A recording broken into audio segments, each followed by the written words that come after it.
गुरु प्यारी साध संगत जी, आप सभी को राधा स्वामी जी। आज हम आपको जो साखी सुनाने वाले हैं वह साखी रानी सुलोचना की है।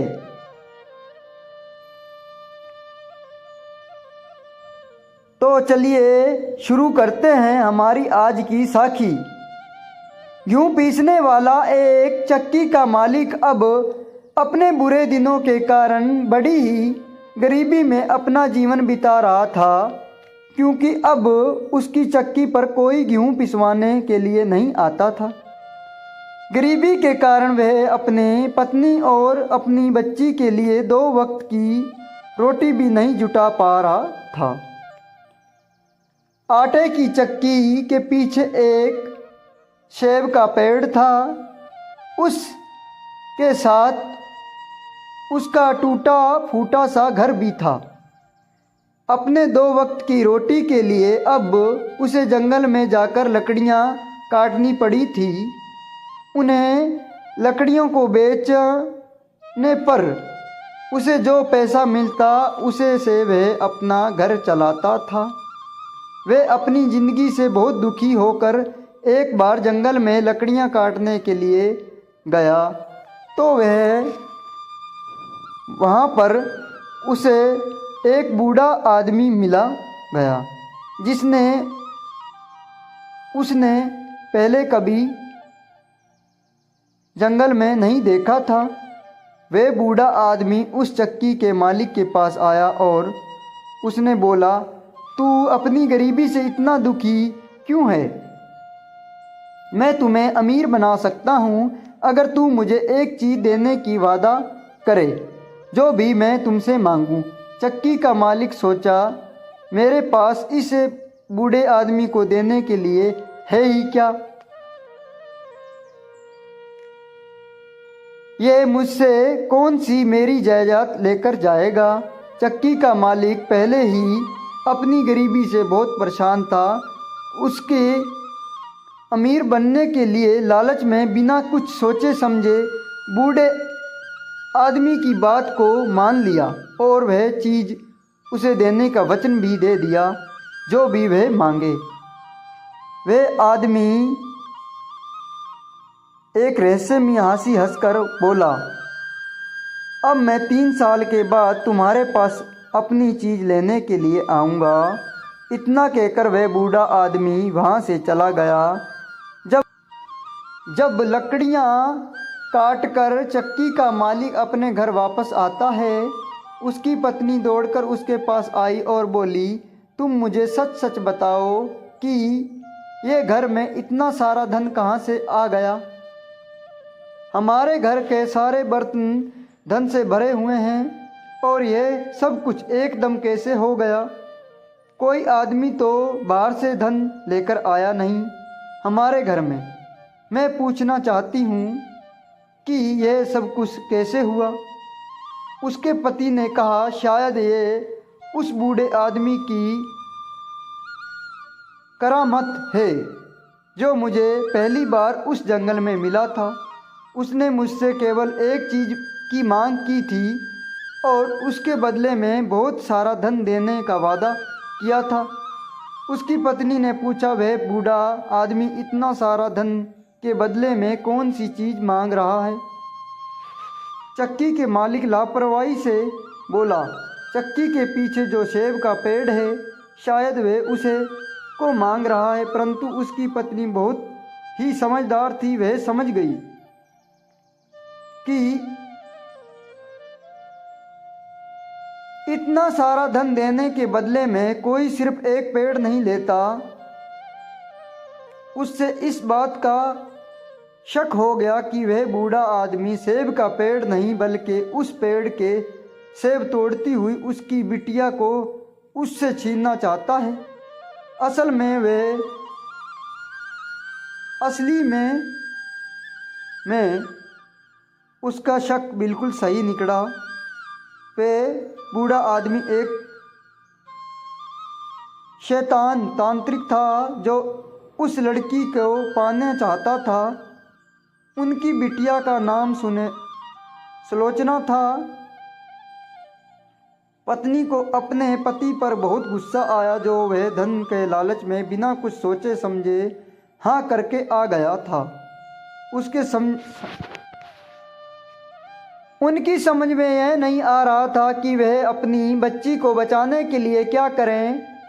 उनकी बेटियां सुलोचना बहुत सुंदर थी और सुशील थी, साथ ही साथ वो ईश्वर की भक्ति भी करने वाली थी। रोज सुबह नहा धोकर वह ईश्वर के प्रार्थना करती। इस तरह धीरे धीरे 3 साल बीत गए और किसी को पता भी नहीं चला।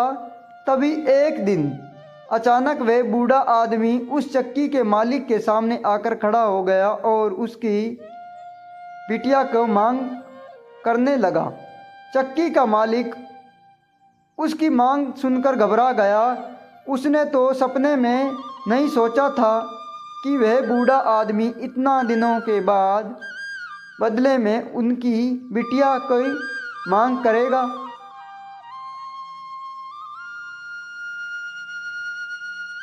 जब वह अपनी बिटिया को बुलाने के लिए पहुंचा तो वह ईश्वर की पूजा कर रही थी। अपनी बिटिया से बिना कुछ कहा वहां से वापस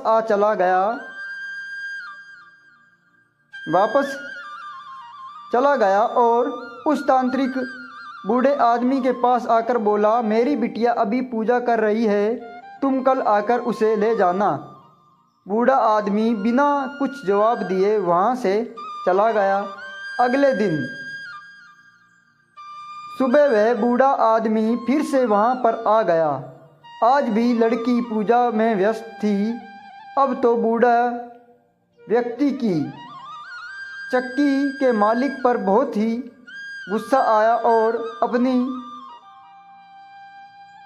बोला कि मुझे तेरी बिटिया चाहिए ही चाहिए। चक्की का मालिक घबरा गया और कहने लगा, बाबा आप ये किसी बात कर रहे हैं? मैं अपनी बिटिया आपको कैसे दे सकता हूँ? बूढ़ा तांत्रिक ने कहा, ठीक है, अगले दिन अगर तुम मेरे कहने के अनुसार नहीं चलेंगे तो मैं तुम्हें तुम्हारी गर्दन मरोड़ दूंगा और तुम्हें अपने साथ ले जाऊंगा। बूढ़े आदमी की बात सुनकर चक्की का मालिक बहुत ही ज़्यादा डर जाता है, क्योंकि वह मरने से डरता है। वह अभी मरना नहीं चाहता था। वह घबराकर अपनी बिटिया के पास पहुंचा। अपनी बिटिया को सारी बात बताई और फिर बोला, बिटिया मैं ये सब कुछ करना तो नहीं चाहता था, परंतु मैं उसके वादा कर चुका हूँ और अब मेरे हाथ में कुछ नहीं है। सुलोचना अपने पिता को तसल्ली देते हुए कहा, पिताजी ये सब ईश्वर का इच्छा है, जो उसकी मंजूरी होती है वह होकर ही रहता है। चक्की का मालिक अपने इस पाप के लिए बहुत ही दुखी और शर्मिंदा था। वह उसी शैतान तांत्रिक से छुटकारा भी नहीं पा सकता था, क्योंकि उसने बिना सोचे समझे पैसों के लालच में आकर उसकी मांग स्वीकार कर ली थी। आपने इसके कर्म के लिए अपनी बिटिया के बार बार माफ़ी मांगने लगा। अपने कर्म के कारण बिटिया से बार बार माफ़ी मांगने लगा,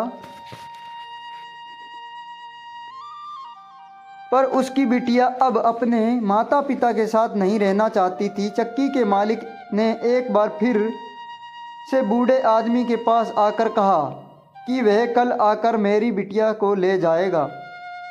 वह बूढ़ा आदमी उस समय तो वहाँ से चला गया। सुलोचना अब अपने माता पिता के साथ नहीं रहना चाहती थी, क्योंकि शैतान जादूगर से पैसा लेने के बाद उसका पिता का दिमाग ही नहीं, यानी उसके पिता का दिमाग ही बदल गया था। ईश्वर में विश्वास रखने वाली सुलोचना इस घर से कहीं दूर चली जाने चाहती थी, ताकि वह शैतान तांत्रिक कोई नए गुनाह करने के लिए उसके पिता को फिर से मजबूर न कर सके। माता पिता के लाख समझाने के बाद भी अगले दिन सुलोचना घर से निकल पड़ी। चलते चलते शाम हो गई और अब एक सुंदर बगीचे में पहुंच गई। दिन भर चलते रहने के बाद वे बहुत ज़्यादा थक चुकी थी और साथ ही साथ वह बहुत ही भूखी भी थी। बगीचे में फलों से लदे हुए पेड़ थे। उन्होंने देखा सुलोचना की भूख और भी ज़्यादा बढ़ गई, परंतु उन फलों तक पहुंचना उसे के लिए संभव नहीं था, क्योंकि फल बहुत ही ऊंचाई पर लगे हुए थे। वे अपनी लाचारी पर बहुत ही दुखी हुई और ज़मीन पर बैठकर ईश्वर के ध्यान करने लगी। तभी एक सुंदर सी लड़की अचानक उसके सामने आकर खड़ी हो गई और बोली, मैं तुम्हारी सहायता करने के लिए आई हूँ। तुम्हें भूख लगी है, मैंने सामने वाले पेड़ से पके हुए फल लेकर तुम्हारी भूख मिटा देती हूँ। ये कहकर वह सुंदर सी लड़की 3-4 फल तोड़कर लाई और अपने हाथ से उसे खिलाने लगी। उस बगीचे के मालिक ये सब कुछ देख रहा था। डर के मारे वह चुपचाप था, बिल्कुल चुप था। उसे लगा कि अवश्य यह कोई भूत प्रेत का साया है जो बाग में घुस आया है। लड़की की भूख जब शांत हो गई तो उसने उस देवी को जैसी लड़की को अपनी हृदय से धन्यवाद किया और वह से उठकर झाड़ियों में छिपकर सोने के लिए चली गई। अगले दिन जब उस बाग का मालिक, जो कि एक सुंदर सा राजकुमार था, उस माली के पास पहुंचा तो माली ने उसे वह अनहोनी घटना कहा सुनाई। परंतु राजकुमार को उनकी बात पर विश्वास नहीं हुआ, क्योंकि आज तक उन्हें इस बाग में कोई भी भूत प्रेत नजर नहीं आए थे। उसे लगा कि माली अवश्य ही कोई सपना देखा होगा, परंतु माली तो अपनी बात पर अटल था। उसने अपनी दोनों आंखों से सब कुछ जो देखा था।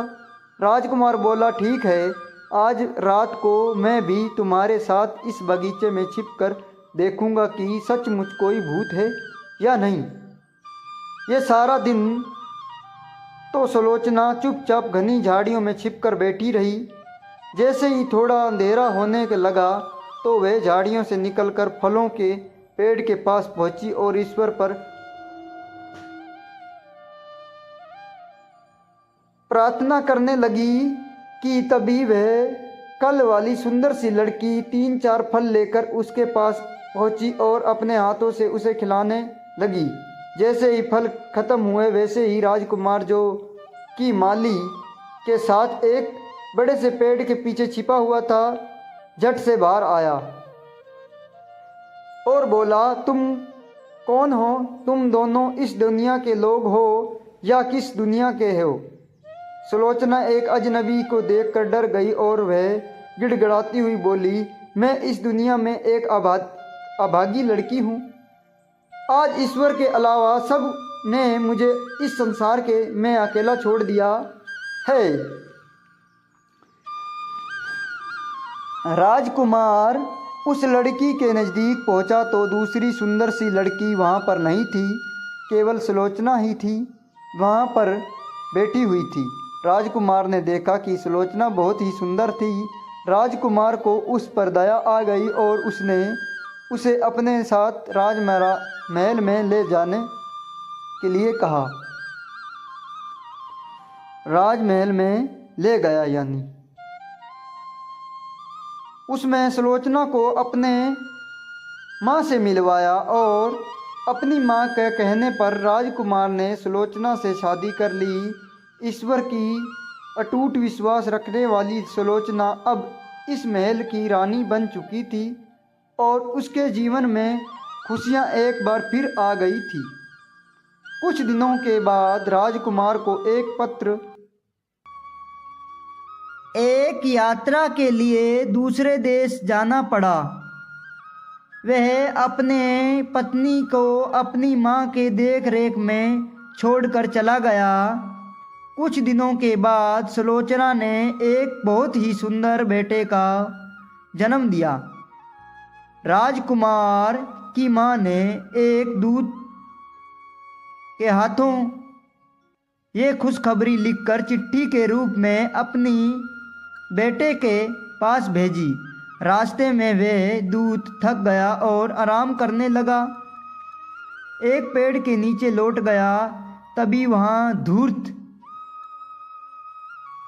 तांत्रिक जो कि उन पर नज़र बनाए रखा हुआ था, वे वहाँ पर पहुँचा और उसने चुपचाप वह चिट्ठी बदल दी और दूसरी चिट्ठी दूत के जेब में रख दी, जिसमें लिखा था कि राजकुमार की पत्नी ने अपने अपंग बालक को जन्म दे दिया है। राजकुमार ने जब वह खत पढ़ा तो उसकी खुशी के बजाय बहुत ही दुख हुआ। उसने सोचा कि चलो कोई बात नहीं, बाद में वह अपने बच्चे को इलाज करवा लेगा और उसी ठीक कर लेगा। उसने अपनी माँ को खत में लिखा कि घबराना की कोई बात नहीं है। ये तब तक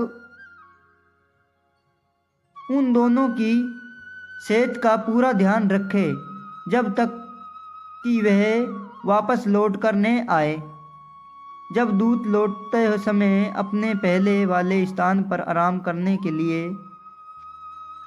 लौटा तो उसे नींद आ गई और इसी बीच एक बार फिर से वह शैतान बूढ़ा तांत्रिक चिट्ठी को बदलने देता है कि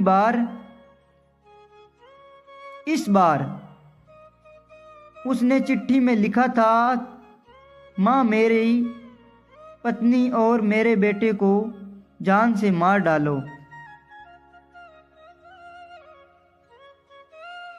जब अगले दिन दूत ने वह चिट्ठी राजमाता को दी तो वह उसे पढ़कर हैरान रह गई कि उसका बेटा इतना निर्दयी कैसा हो गया है, जो अपने ही बेटे और अपनी पत्नी को मरवाना के लिए लिख रहा है। वह अपनी बहू को बहुत ही प्यार करती थी और उसकी और उसके बेटे को जान बचाना चाहती थी, इसलिए उसने ये बात अपनी बहू को बताई। सुलोचना को इस चिट्ठी पर विश्वास तो नहीं हो रहा था, फिर भी अपने राजमाता के कहे अनुसार वह अपने बच्चे को लेकर राजमहल से निकल गई।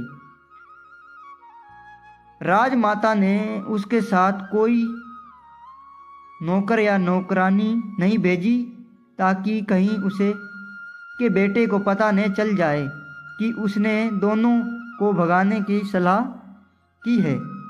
चलते चलते जब सुलोचना थक कर एक पेड़ के नीचे बैठ गई तो उसे ईश्वर का याद आई, क्योंकि अब ईश्वर ही उन्हें दोनों को एकमात्र सहारा था। वे सच दिल से ईश्वर की प्रार्थना करने लगी। जैसे ही उसने अपनी आँख खोली तो उसके सामने एक बूढ़ी सी महिला खड़ी थी। वे बोली, बिटिया तुम घबराओ मत, मेरे साथ मेरे घर चलो। मेरे घर छोटा सा घर है, वहाँ पर तुम आराम से रहने। सुलोचना ने अपने बच्चे को गोद में लिया और उस छोटे से घर की तरफ चली गई। जैसे ही वे तीनों उस घर में पहुँचे तो बुढ़िया ने कहा, घबराना की आवश्यकता नहीं बिटिया, मुझे ईश्वर के ही तुम्हारी सहायता करने के लिए भेजा है। तुमने आज तक पूरी श्रद्धा से ईश्वर की पूजा की है, इसलिए मैं खुश होकर उनके मुझे तुम्हारे पास भेजा है। अब तुम्हें कोई दुख नहीं होगा। दूसरी तरफ अपनी यात्रा खत्म करने के बाद जब राजकुमार वापस अपनी महल में आया तो उसने अपनी माँ से अपनी पत्नी और अपने बच्चे के बारे में पूछा। राजकुमार की माँ अपने बेटे से बहुत ही नाराज थी। माँ ने उसे खूब खरी खोटी सुनाई, परंतु राजकुमार ने तो ऐसा कोई खत दूत के हाथों दिया ही नहीं था जिसमें उसने दोनों को मारने की बात लिखी हो। वो तो ये सुनकर बहुत ही दुखी था कि उसकी माँ ने उसकी पत्नी और बेटे को मरवा डाला है। राजकुमार ने इस दुख के कारण खाना पीना छोड़ दिया। जब राजकुमार की माँ को विश्वास हो गया कि राजकुमार ने उन्हें दोनों को मरवाने के लिए नहीं लिखा था, तो उसने अपने बेटे को सारी बात सच सच बता दी। राजकुमार बिना अन्न जल ग्रहण किए हुए अपनी पत्नी को अपने बच्चे को ढूंढने के लिए निकल गया। उन्हें दोनों को ढूंढते ढूंढते 1 वर्ष बीत गए, परंतु सुलोचना का कहीं भी पता नहीं चला। शहर शहर गांव गांव भटकने के बाद राजकुमार उसी जंगल में जा पहुंचा जहां पर सुलोचना अपने बच्चे के साथ रहती थी। जब राजकुमार ने इतने बड़े जंगल में एक छोटी सी झोपड़ी देखी तो वह बहुत ही हैरान हुआ। उसने डरते डरते दरवाज़ा खटखटाया तो एक बूढ़ी औरत ने दरवाज़ा खोला। वहाँ राजकुमार को देखते ही बोली, राजकुमार, इस छोटी सी घर में आपका स्वागत है। आपने यहाँ पर आने का कष्ट कैसे किया? राजकुमार बोला, मैं काफ़ी दिनों से अपनी पत्नी और अपने बच्चे को ढूंढ रहा हूँ, परंतु आज तक उनका कुछ भी पता नहीं चला। बूढ़ी औरत ने राजकुमार के सामने खाने पीने की कई चीज़ें रखी, परंतु राजकुमार ने कुछ नहीं खाया। वह बोला कि कुछ भी खाने की इच्छा नहीं है, मैं यह पर कुछ देर आराम करना चाहता हूँ, अगर आप मुझे आज्ञा दे तो। बुढ़िया बोली, क्यों नहीं। राजकुमार अपनी इस बिस्तर पर आराम कीजिए। राजकुमार उस औरत की आज्ञा पाकर वह पर बिस्तर पर आंखों